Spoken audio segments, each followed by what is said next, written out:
Kemudian juga kalau saudara perhatikan, pada waktu dia memanggil Petrus, memanggil Yohanes, memanggil Matius dan Paulus dan sebagainya, itu dia ketika dia memanggil rasul-rasulnya, memanggil murid-muridnya, itu tidak lalu dia membuat pengumuman, siapa yang mau mengikut aku silahkan mendaftar.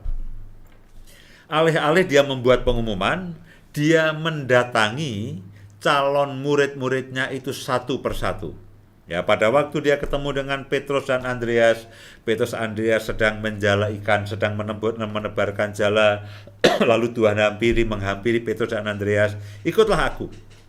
Kemudian pada waktu dia dengan Matius, dia sengaja datang di rumah cukai.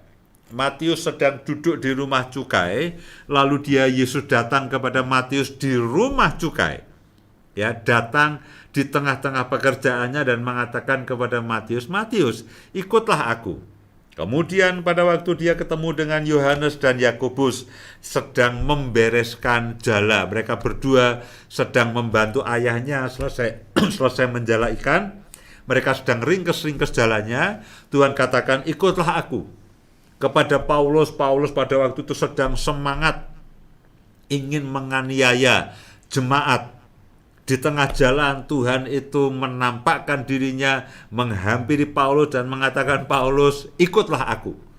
Dari sini saudara bisa tahu bahwa dengan cara yang berbeda dan dengan cara yang personal sekali, Tuhan itu menemui calon-calon muridnya. Dia tidak membuat pengumuman, ayo kumpul saja, nanti saya seleksi bareng-bareng, kita membuat ujian dan sebagainya. Alih-alih seperti itu, dia mendatangi satu persatu. Kenapa? Karena Allah itu Allah yang ingin berurusan secara personal dengan saya dan saudara. Nah, bagaimana dengan saat teduh kita?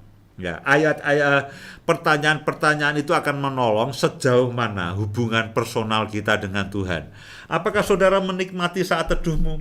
Ketika saudara duduk diam di pojok kamar, berdoa, menyembah Tuhan, menanti-nantikan Tuhan, membaca Alkitab dan sebagainya.